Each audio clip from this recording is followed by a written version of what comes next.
We're going to go ahead and get started. Good afternoon, or good evening, excuse me. I'm Marlon Lynch, Vice President for Public Safety, Chief of Police here at Michigan State University. Tragic series of events that have occurred here this evening. We've had a tremendous amount of support from our community, to include our law enforcement partners who are here with me at the moment as well. Standing at the far right, we have Ingham County Prosecutor John Duane. Next to him, we have Sheriff Scott Wigglesworth, Special Agent in Charge of FBI, Jim Taraska, and you've already met Deputy Chief Chris Rosman. Wanted to thank you for coming to share us as we update our community in regards to tonight's events. We will get directly to the most recent update with that, and then we'll have comment and questions.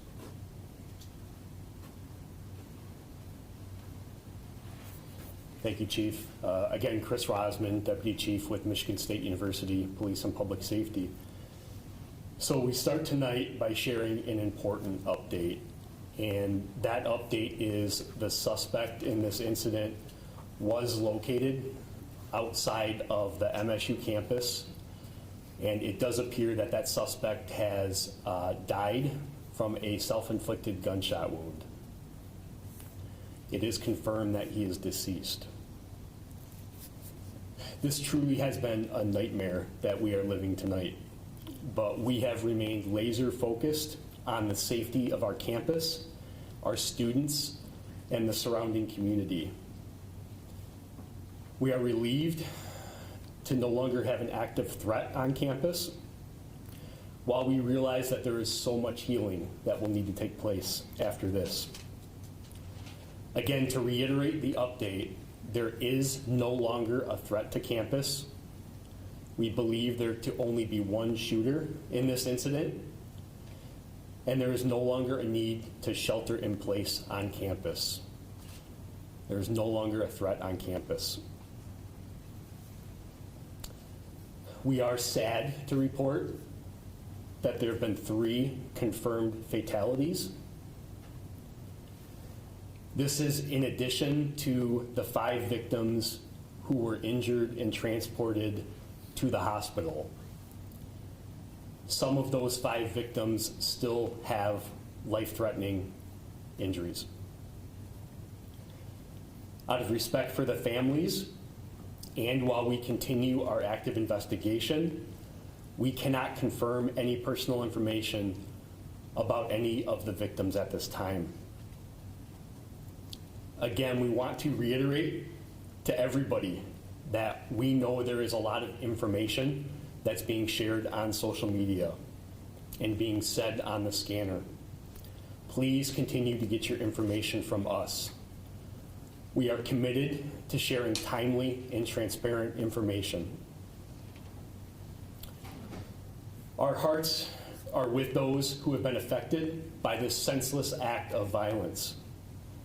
Giving an update like this is never easy. As a father, I can only imagine how parents are feeling right now. This will be the beginning of a long healing process for everyone who has been affected. That is the initial information that we're able to share at this point. I'll conclude by saying, again, that this is still a fluid situation. There are several different crime scenes that we are processing with our state and federal partners, and there's a lot of work that still needs to be done. At this time, I'm going to turn it over to Special Agent in Charge James Taraska from the FBI.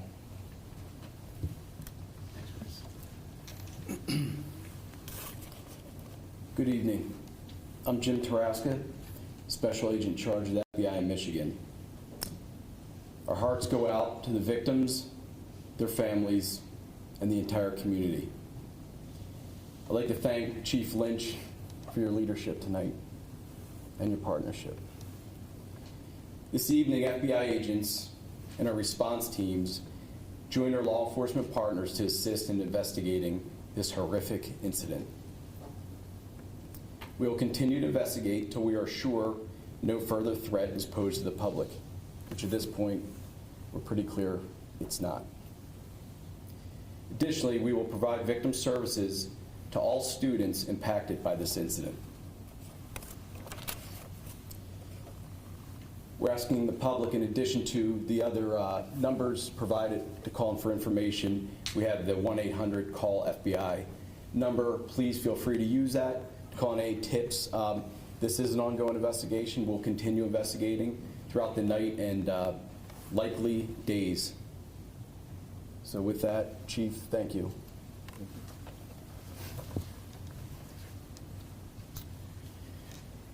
In addition to the FBI tip line, we have countless investigators from not only the MSU, Police and Public Safety, but our local, county, state, and federal partners assisting us with this investigation, and there still is a lot to do. I'm going to provide another 800 number and email address for anybody that may have any information that will help our investigators as we put the pieces together for this incident. That phone number, and we'll also share it on our social media, is 844-99-MSUPD. Again, 844-99-MSUPD. And our tip line is tips, T-I-P-S, at police.msu.edu. Our investigators will continue to work tonight and around the clock to process the crime scenes and start to put the pieces together to try to understand what happened here tonight. At this time, we will open it up for a couple questions. I just want to say, please understand that we are sharing information as quick as we can. There's a lot that we don't know at this point. This is still dynamic, it's still fluid, and we will do our best to answer your questions. I'll start right here in the front. Is the suspect a faculty member, a student? What can you tell us about him? So we are unsure of any affiliation that the suspect had to the university. Our investigators and officers are still working to determine his identity. Once his identity is determined, we will then look to what connection he may have had to our community here, but at this time, that's still part of our investigation. Just to follow up along the same lines, are the victims in this instance students? So we continue to work to identify the victims in this case out of respect for their families. As we work through the process, we are not going to identify or confirm if any of the victims at this point are MSU students. That is something that we are quickly working to determine, and that will be a priority for us. In the back. Can you describe if they're men or women for the victims? I actually don't have that information. All we can confirm at this point is 3 fatalities at the scene on campus and 5 victims that were transported. That is all the information that we have. However, we will work to determine the specific identity of those victims and their affiliation to campus, if any. Over here. Were the shootings limited to the Union and Berkey? And then also, there were reports that the suspect was found with a backpack with magazines and another gun. Are you able to say if that's the case? So the first question was the location of the shootings. We can confirm that the first shooting occurred at Berkey Hall, and the second subsequent shooting occurred at the MSU Union, which is adjacent to Berkey Hall. Victims were located at both of those locations. There were no other scenes, or a shooting did not take place at any other location. There were erroneous reports that there were additional shooting scenes, and that is not true. The question about what the suspect had in his possession when he was contacted, I cannot confirm that right now. We did release some pictures of the suspect. I cannot confirm if he was possessing a bag at that time. Go over here. Do we know what type of gun was used? We do not at this point. We do not have that information. That will be part of this investigation in terms of what type of weapon was used.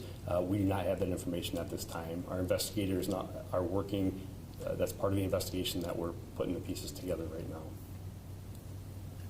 Go over here. Do you have any information about what the motive was for this?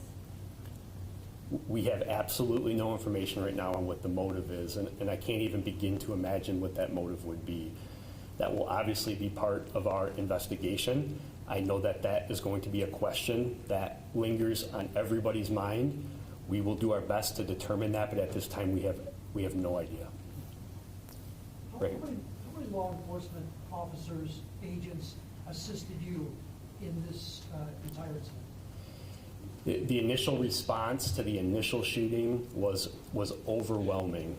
Every one of our law enforcement partners in Ingham County responded to the scene, and additional counties in this area showed up along with our federal partners. I'm comfortable saying in the hundreds. We had hundreds of law enforcement officers from university, local, county, state, and federal from the mid-Michigan area that descended on campus today in a coordinated effort to resolve this incident and secure our campus. In the back, U6. Do you know where the MSU president is, and do you know why we haven't heard from her? I don't have that information right now. My understanding is that she is returning to campus and has been briefed on this incident, and I can only imagine what she's feeling at this point. Our focus up to this point has really been on the safety of our campus and the public safety operations at hand. And we have briefed not only our president, but our executive leadership team every step of the way. In addition to that, we activated our Emergency Operations Center and put our plans in place that we have planned for an incident similar to this. We initiated those plans, and part of the reason that it was as smooth on our end as it was in this tragic situation was because of the pre-planning, the emergency plans, and the training that we do countywide for responding to active violence incident. In the back, great. Can you confirm how many fatalities and injuries there were at each shooting location, and how many people were at those locations when the shooting started? Sure. The question was how many victims were at each shooting scene. I unfortunately do not have that information. Out of an abundance of transparency, I can share that 2 of the fatalities were at Berkey Hall and 1 was at the MSU Union. The other 5 victims, I don't have the specific locations where they were. We also don't have specific information on how many students or people were in those buildings when the shooting occurred. I do know that there were students in those buildings. I don't have a specific number. I want to commend the students and our community on how they reacted when we sent out our emergency messaging, instructing people to shelter in place, to run, hide, fight. Our community listened, and that's why a lot of folks in those buildings were able to escape, is because of following our instructions. I'm going to go over here in the back. You talked a lot about the collaboration and the mass response. What led you to this guy? How did you find him? So I actually don't have that information right now. The update that we provided about the contact that we had with the suspect off campus was very fluid and dynamic and occurred right before coming in here today. So unfortunately, I don't have that information on what led us to his location. He was contacted by law enforcement, and he was contacted by law enforcement off campus. I cannot confirm that location right now. That scene is also being treated as a crime scene and is being investigated as we speak. We may have additional information to share relating to that in the future. Tell you what, over here, go ahead. The 5 victims, are all of them still in critical condition? Are some in stable condition? What's the range of their condition right now? So we do not have a current update on the 5 victims that are at the hospital. I am aware that they experienced life-threatening injuries. We hope to have an update from the hospital, and I think at future briefings we will have a representative from the hospital here that may be able to share additional information as well. Sir. Yeah, thank you. The shooting victims in Berkey, were they all in one location, such as a particular classroom? So I don't have that information right now. That will be part of our investigation in terms of where the victims were located within the building. We don't have that information available to us right now. Right here. Are there plans to close campus beyond the 48 hours? So at this point, we are declaring that campus will be closed for 48 hours. That is the current status right now. That is subject to change as we evaluate our response to this incident, keeping the victims and the students of our community who have been impacted by this tragedy at the forefront. If we need to extend that we will, and the appropriate conversations are occurring to make those determinations right now. Sir? Can you confirm that the suspect in the photos is the same person that was found dead? I can confirm that the photograph that we pushed out immediately as part of our transparent information sharing is the same suspect that was found deceased, yes. Sir? Just so I'm clear, can parents come to the campus now to pick up their students, and can students leave the campus? Yes, so we have lifted the shelter in place. That communication was sent out during this conference.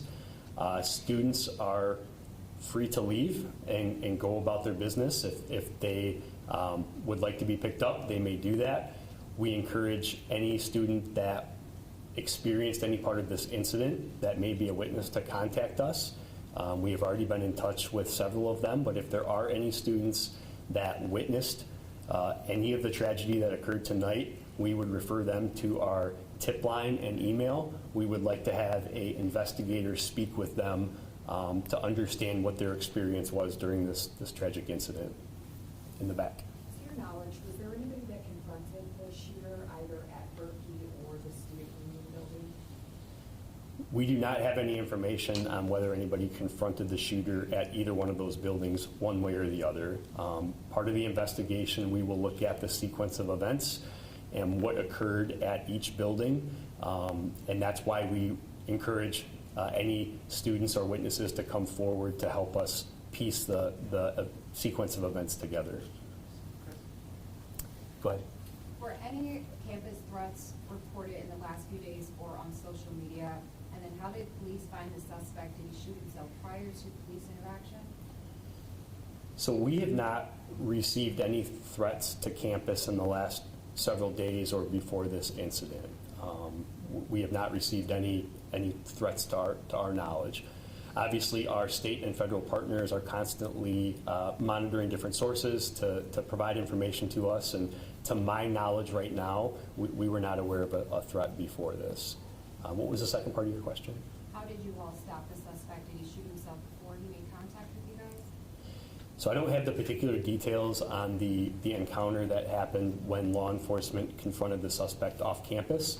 That will be part of our investigation as well, but I don't have the specific details of how that incident transpired. What was the first time that the call came in? The first report that we received was at 8:18 p.m. 8:18 p.m. We responded in force. We had officers on scene, not only from MSU Police and Public Safety, but East Lansing Police Department, the Michigan State Police, the Ingham County Sheriff's Office, Meridian Township Police Department, initially responded to that scene within minutes. We had officers in the building following their active shooter protocol and going towards the threat. While officers were in Berkey Hall, the suspect moved over to the Union, and when the incident took place there, officers quickly redeployed to the Union, and that's when the suspect left out the north door of the Union, which was the point that he was last seen. We'll be taking one more question, and then we'll provide an additional update at 1:30 a.m. So we'll take one more question, and we are going to do another update at 1:30, which is a little less than an hour from now. Go ahead. I know the scene with the shooter is still ongoing. You just found out about it, but you know, was he in an off-campus apartment, in a car? What was the location in which you found the suspect? So we're not going to share any information right now about that specific location where that occurred. I can assure you that it was off campus.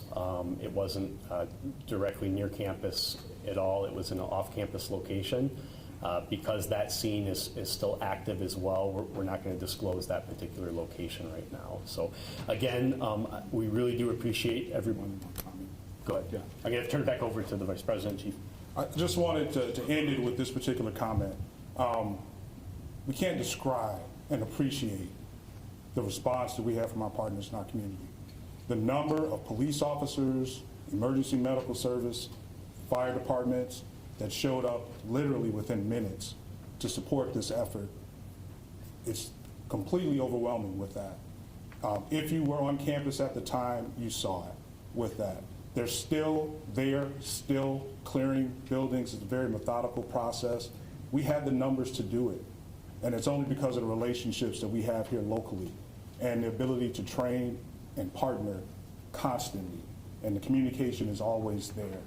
It's a situation that when one department receives the call, everybody does with that.